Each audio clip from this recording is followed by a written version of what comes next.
చూద్దాం. రేవంత్ కు లగచర్ల టెన్షన్. జాతీయ ఎస్సీ ఎస్టీ కమిషన్ బీసీ కమిషన్లకు ఫిర్యాదు. మానవ హక్కుల కమిషన్ కు చేరిన కంప్లైంట్లు. నేరుగా కలిసేందుకు ఢిల్లీ వెళ్లిన బాధిత కుటుంబాలు. నేడు ఎస్సీ ఎస్టీ కమిషన్ మానవ హక్కుల కమిషన్లకు బాధితులు. సర్కారు పోలీసుల తీరుపైన వినతి. లగచర్ల ఘటన ముఖ్యమంత్రి రేవంత్ రెడ్డికి ముచ్చమటలు పట్టిస్తోంది. ప్రభుత్వ తీరుపైన రాష్ట్రంలో నిరసనలు వెల్లువెత్తుతున్నాయి. బాధితులకు అందరూ అండగా నిలుస్తున్నారు. మరొక వైపు ఈ ఇష్యూపై ఢిల్లీ స్థాయిలోనూ చీవాట్లు పడేలా కనిపిస్తున్నాయి. బాధితులు, బాధిత కుటుంబాలు, ఫార్మా బాధిత గ్రామాల ప్రజలు జాతీయ ఎస్సీ ఎస్టీ కమిషన్లు, జాతీయ మానవ హక్కుల కమిషన్ తలుపు తడుతున్నారు. నేడు ఏకంగా జాతీయ ఎస్టీ కమిషన్ సభ్యుడు లగచర్లకు వెళ్తున్నారు ఇవాళ. సో దీనికి సంబంధించినటువంటి వార్తను కూడా చదువుదాం మొత్తం. ఏ విధంగా ఇటకు ఉచ్చు బిగుసుకుంటుంది అనేది. కొడంగల్ నియోజకవర్గ పరిధిలో ఫార్మా కంపెనీల కోసం చేపట్టిన భూసేకరణ ముఖ్యమంత్రి రేవంత్ రెడ్డిని మరింత చిక్కుల్లోకి నెడుతోంది. ఇప్పటికే లగచర్ల ఘటనలో పరిస్థితి ఉద్రిక్తంగా మారింది. ఫార్మా బాధిత గ్రామాల ప్రజలపై పోలీసు కేసులు, మహిళలపైన అర్ధరాత్రి పూట పోలీసులు అమానుషంగా వివరించడంతో ఇది జాతీయ అంశంగా మారుతోంది. లగచర్ల ఘటనలో ఇప్పటి వరకు దాదాపు 30 మందిని పోలీసులు అరెస్టు చేశారు. వీరిలో చాలా మంది పైన 3rd డిగ్రీ ప్రయోగించారనే ఆరోపణలు వస్తున్నాయి. తమ భూములు అక్రమంగా లాగేసుకుంటూ తమపై కేసులు పెట్టి దాడులు చేస్తున్నారని బాధిత కుటుంబాలు ఆరోపిస్తున్నాయి. ఇప్పటికే వారంతా హైదరాబాద్ కు వచ్చి రాష్ట్ర ఎస్సీ ఎస్టీ కమిషన్ కు ఫిర్యాదు చేశారు. మరొక వైపు ప్రజా సంఘాలు కూడా ఈ అంశాన్ని సీరియస్ గా తీసుకున్నాయి. దాడులపైన జాతీయ ఎస్సీ ఎస్టీ కమిషన్లకు ఫిర్యాదులు చేరాయి. లగచర్ల బాధితుల నుంచి ఇప్పటి వరకు బీసీ కమిషన్ కు 10, ఎస్టీ కమిషన్ కు 7, ఎస్సీ కమిషన్ కు 2 ఫిర్యాదులు అందాయి. అలాగే కాంగ్రెస్ బహిష్కృత నేత బక్క జర్సన్ జాతీయ మానవ హక్కుల కమిషన్ కు కంప్లైంట్ చేశారు. పోలీసుల దాష్టికాలపైన మహిళలు మాట్లాడిన వీడియోలను కమిషన్ కు పంపించారు. బీజేపీ రాష్ట్ర మోర్చా అధ్యక్షుడు కళ్యాణ్ నాయక్ జాతీయ ఎస్టీ కమిషన్ కు ఫిర్యాదు చేశారు. అలాగే బాధిత కుటుంబాలు ఆదివారం ఢిల్లీ వెళ్ళాయి. సో ఇక్కడనేమో బీజేపీ రాష్ట్ర మోర్చా అధ్యక్షుడు కళ్యాణ్ నాయక్ ఏమో ఎస్టీ కమిషన్ కు ఫిర్యాదు చేస్తాడు. మన రాష్ట్రంలో ఉన్నటువంటి బీజేపీ అగ్రనాయకులు ఎవరు? బండి సంజయ్ గారు, మన కిషన్ రెడ్డి గారు, వీళ్ళేమో రేవంత్ రెడ్డిని కాపాడడం కోసం. బండి సంజయ్ ఏమో ఫార్మాకు మేమేం వ్యతిరేకం కాదని చెప్పేసి ఆయన మాట్లాడతాడు వచ్చి. బీఆర్ఎస్ను బొందబెట్టాలి, బీఆర్ఎస్ను మొత్తం అధ్యేయాలని చెప్పేసి ఆయన మాట్లాడతాడు వచ్చి. మన కిషన్ రెడ్డి గారేమో మొత్తం చర్చ అంతా లగచర్ల మీద నడుస్తూ ఉంది కదా, దీన్ని డైవర్ట్ చేయాలని చెప్పేసి పోయి ఆయన మూసీ నదిలో మొహం కడుకున్నటువంటి ప్రయత్నం చేస్తూ ఉన్నాడు. మూసీ నదిలో నిద్ర అని, పొద్దుగాల పోవడం అని, నిద్ర అని, సాక్షులు వేసుకొని పండుకునేటువంటి కార్యక్రమాలు ఆయన చేస్తూ ఉన్నాడు. అంటే బీజేపీ ద్వంద్వ వైఖరిలు ఎట్లా ఉన్నాయో ఒకసారి మనం ఇక్కడ చూస్తే కానీ అర్థం కాదు. అలాగే బాధిత కుటుంబాలు ఆదివారం ఢిల్లీ వెళ్ళాయి. రేవంత్ రెడ్డి సొంత నియోజకవర్గం కొడంగల్లో అధికారులపై గ్రామస్తులు తిరగబడము, ఆ తర్వాత వారిని అరెస్టు చేసి దారుణంగా కొట్టడంతో సమస్య మరింత పెద్దదైంది. ఇప్పుడు ఈ ఘటన పైన ఏకంగా జాతీయ ఎస్సీ ఎస్టీ బీసీ కమిషన్లు, జాతీయ మానవ హక్కుల కమిషన్లకు వరుసగా ఫిర్యాదులు అందుతున్నాయి. ఈ వ్యవహారంలో ఖచ్చితంగా జాతీయ ఎస్టీ కమిషన్ నేడు లగచర్లకు వెళ్తోంది. సో దీంతో రేవంత్ రెడ్డి సర్కార్కు తిప్పలు తప్పవంటున్నారు. ఎస్సీ ఎస్టీ బీసీలను పోలీసు కస్టడీలో పెట్టి కొట్టడం, గిరిజన మహిళలతో అనుచితంగా ప్రవర్తించడం, వారి శరీర భాగాలను తాకడం వంటి సంఘటనలు జరగడంతో ఖచ్చితంగా చాలా సీరియస్ యాక్షన్ ఉండే అవకాశాలు ఉన్నాయని దళిత గిరిజనులు చెప్తున్నారు. ఈ విధంగా ఇంత కథ నడుస్తూ ఉంటే మన బీజేపీలకు నిద్ర పడతలేదు. 100% రేవంత్ రెడ్డి అనుకుంటున్నాడు అధికారం నా చేతిలో ఉంటే, కుర్చీలో నేను కూర్చుంటే నన్ను పీకెటోడెవడు, నన్ను చేసేటోడెవడు అనేటువంటి ఆ విధంగా ఆయన ప్రయత్నం చేస్తూ ఉన్నాడు. కానీ 200% ఆయన చేసుకుంటున్నటువంటి తప్పు, ఆయన చేస్తున్నటువంటి వ్యవహారము ఇంకా రానున్న రోజులు తెలిసిపోతా ఉంది. లగచర్ల కుట్ర వెనకాల ఉన్నది 200%. దీంట్లో ఎలాంటి డౌట్ లేదు మిత్రులారా. ఈ లగచర్లలో జరిగినటువంటి కుట్ర వెనకాల ఉన్నది, దీని కథ, దర్శకత్వం. సో ఇవన్నీ కూడా కాంగ్రెస్ పార్టీ, మన రేవంత్ రెడ్డి, మన తిరుపతి అన్న వీళ్ళు చేసినట్టుగానే అనుమానాలు వస్తూ ఉన్నాయి.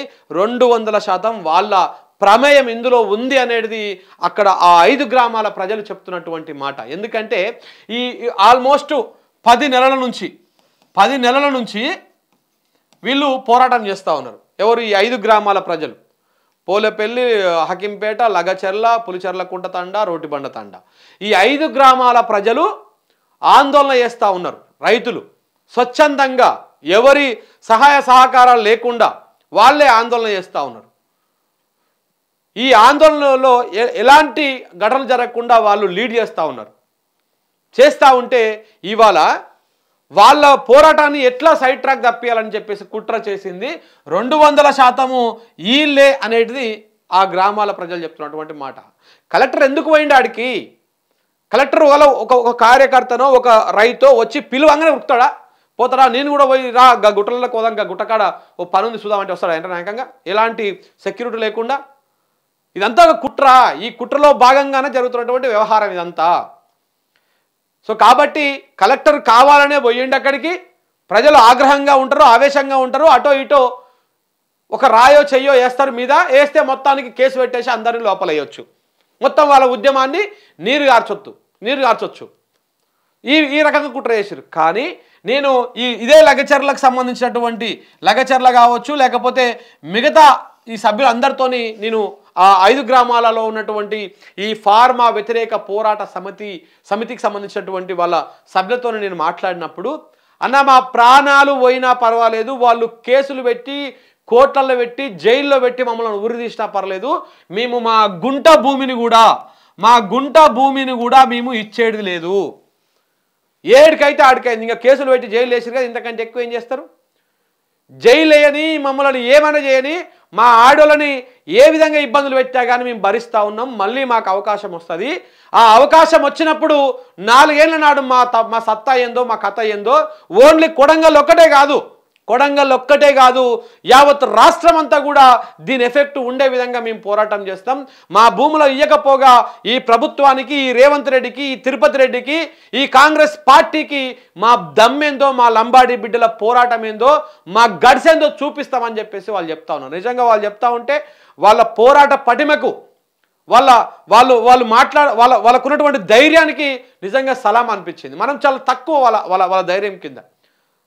నిజంగా గట్స్ ఉండాలి. కేసులు పెడుతుంటే, ఇట్లా చిత్రహింసలకు గురి చేస్తుంటే వాళ్ళ కుటుంబ సభ్యులను తీసుకుపోయి అలా దొరికినట్టే పట్టుకపోయి 2-3 రోజులు కొట్టి ఇవాళనే దొరికినని చెప్పి తీసుకుపోయి కోర్టు ముందు సబ్మిట్ చేస్తూ ఉన్నారు.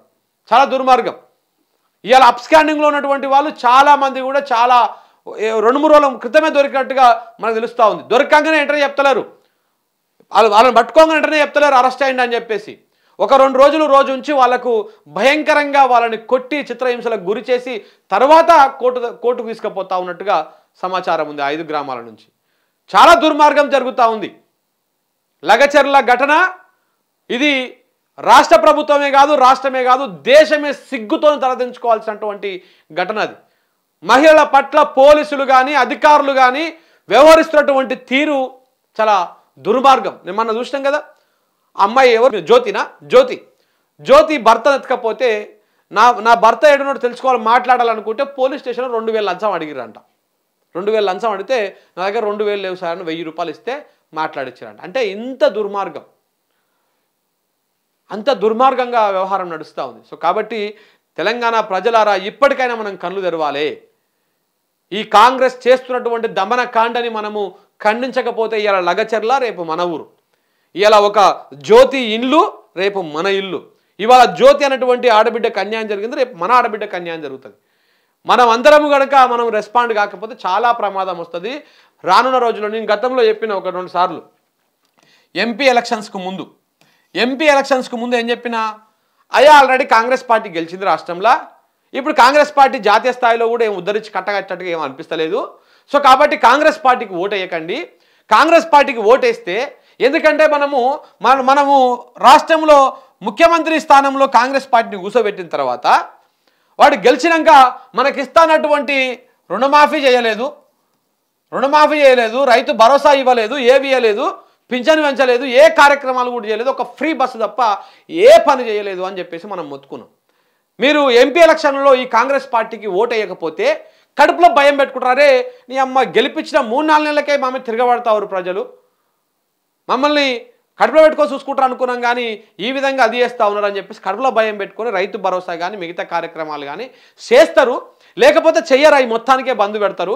మీరు చూస్తూ ఉండండి, ఎంపీ ఎలక్షన్స్ అయిపోయిన తర్వాత ఈ రైతు భరోసా రాదు, ఈ రైతు బంధు రాదు, ఈ కళ్యాణ లక్ష్మి రాదు, ఏది రాదు, అన్ని బంధు పెడతారు అని చెప్పేసి ఆ రోజు నాలాంటోళ్ళు నేనైతే 2-3 వీడియోలలో చెప్పిన, 4-5 రోజులు చెప్పిన వరుస పెట్టి ఎన్నికలకు ముందు కూడా. కాంగ్రెస్ పార్టీకి ఓటేయకండి, ఓటేస్తే మీకు రావాల్సినటువంటి సంక్షేమాలు ఏవి కూడా రావు. ఎందుకంటే నియమ గింత వ్యతిరేకత ఉందని బయట ప్రచారం జరుగుతున్నాను, మళ్ళీ మాకే ఓటేసిర్రు అని చెప్పేసి వాళ్ళు ఏం చేస్తారు అప్పుడు ఇంకా ఇవ్వకపోయినా ఏం కాదని చెప్పేసి బంద్ పెడతారు. ఇప్పుడు అదే జరిగింది. ఇప్పుడు ఏమైంది? పింఛన్ పెరగకపోయే, వచ్చే పింఛన్ చక్కగా రాకపోయే, 3-4 నెలలు అయితే చక్కగా రాక పింఛన్లు, 2000 పింఛన్ కూడా. ఆ రైతు భరోసా లేకపోయే, కేసీఆర్ 10,000 లేకపోయే, ఏవి లేకపోయే. ఇక రైతు బీమా అయితే ఎక్కడ గతి లేదంట. రైతు బీమా అనేది గతంలో ఏమైనా రైతు చనిపోతే ఏ కారణం చేత చనిపోయినా, సహజ మరణం చేత చనిపోయినా కానీ ఆ కుటుంబానికి నెల తిరగక ముందుకే 5 లక్షల రూపాయల చెక్ వచ్చేది ఇంటికి. ఇప్పుడు అది కూడా గతి లేదు, అది కూడా వస్తలేదంట. అంటే ఇంత దుర్మార్గంగా నడుస్తూ ఉంది. సో కాబట్టి ఇప్పుడు ఆ రోజు మనం కొన్ని తప్పులు చేసినాము, సరే ఎంపీ ఎలక్షన్స్ అయిపోయినాయి, అంతకుముందు ఎమ్మెల్యే ఎలక్షన్స్ అయిపోయినాయి, అన్నీ అయిపోయినాయి. ఇంకా ఇప్పుడు ఏమి ఎలక్షన్స్ లేవు. కానీ ఇప్పుడు మనం తెలుసుకోవాలి వాస్తవాలు. తెలుసుకోకపోతే ఏమవుతుంది? ఇలా జ్యోతికి అయినటువంటి అన్యాయం రేపు మన ఆడబిడ్డకి అవుతుంది, ఇవాళ లగచర్లకు అయినటువంటి అన్యాయం రేపు మన ఊరికి అవుతుంది, మన ఇంటి దానికి వస్తుంది. అప్పుడు ఇవాళ నువ్వు స్పందించలేదు కాబట్టి రేపటి నాడు ఎవడు కూడా నీ పక్షాన ఉండేటువంటి అవకాశం ఉండదు. ఇలా నువ్వు మాట్లాడితే, ఇలా జరుగుతున్నటువంటి అన్యాయాన్ని నువ్వు ప్రశ్నిస్తే రేపు నీకు కానీ, నీ ఊర్లో కానీ, నీ ప్రాంతంలో ఎక్కడ అన్యాయం జరిగినా కానీ యావత్ సమాజం నీ వెనకాల ఉంటుంది. అదేదో ఉంటుంది కదా, నాకెందుకులే అనుకుంటే ఆడికి వచ్చేవరకు సినిమా వేరుతుంది. ఒక రాజు పులి కథ, ఓ రాజు కథ ఉంటుంది. ఊరిలో ఉన్నటువంటి వాళ్ళందరూ రాజు మీద ఎంత ప్రేమతో ఉన్నారో తెలుసుకుందామని చెప్పేసి, అది బీర్బర్ అక్బర్ కథలో ఏమో ఉంటుంది, ఇది చూసి విన్నా. మీరు అందరూ ఊరిలో ఉన్నటువంటి వాళ్ళు తలా గ్లాసుడు పాలు తీసుకొచ్చి కుండీలో పోయాలి అని చెప్పి చెప్తారనమాట. చెప్తే అందరు పాలే పోస్తారు కదా, నేను ఒక్కనే నీళ్ళు పోస్తే ఏమవుతుంది అని చెప్పేసి అందరూ అట్లనే అనుకొని అందరూ అట్లనే పోయి నీళ్ళు పోసిరు. అది ఓపెన్ చేస్తారా కానీ నీళ్ళే ఉన్నాయి, పాలే లేవు. సో అట్లా నాకెందుకులే, నాకేం సమస్య వస్తుందిలే అని చెప్పేసి అట్లనే ఉంటే చివరికి అందరూ ఆగమవుతారు, అంతా ఆగమైపోతుంది. అప్పటికి మనము లబోదిబోమని మొత్తుకున్నా కానీ ఏమి కాదనమాట. సో కాబట్టి ఈ లగచర్ల ఘటన జాతీయ స్థాయిలో చర్చ అవుతూ ఉంది 100%. మీ సోషల్ మీడియా ప్లాట్ఫామ్స్ కావచ్చు, వాట్సాప్లలో కావచ్చు, గ్రూప్లలో కావచ్చు, ఈ వీడియోలను లేకపోతే ఇలాంటి పేపర్ క్లిప్నో ఈ విషయాలను మీరు మాట్లాడాల్సినటువంటి అవసరం లేదు. ప్రజలుగా మీరు తెలుసుకున్నటువంటి విషయాన్ని 10 మందికి తెలియజేయండి. చేస్తే తెలుసుకుంటుంది సమాజం, కొంచెం తేరుకుంటుంది. మనకు తెలంగాణకు మోసపోవడం అలవాటే, గోసపడడం అలవాటే, తిరగబడడం కూడా అలవాటే. కాకపోతే మోసపోయినంత ఈజీగా, గోసపడ్డంత ఈజీగా తిరగబడడం కొంత టైం పడుతుంది. ఈజీగా మోసపోతాం వారం రోజులలో, ఈజీగా గోసపడతాం సంవత్సరాల కాలం పాటు. కానీ తిరగబడాలంటే మళ్ళా నేర్చుకోవాలి, తప్పును ఒప్పుకోవాలి. అంటే ఎవడి తప్పును వాడు అంత ఈజీగా ఒప్పుకోడు కదా. కాంగ్రెస్ పార్టీకి నువ్వు ఓటేసి తప్పు చేస్తావని చెప్పేసి వెంటనే ఆయన రిలైజ్ కాడు. ఆ తప్పు అనేది ఆయనకు అనుభవం అయితే దాకా రాదనమాట. సో కాబట్టి ఈ అనుభవం అనేది మెల్లమెల్లగా వస్తూ ఉంటుంది. సో 100% ఈ విషయాలని చేరవేయండి.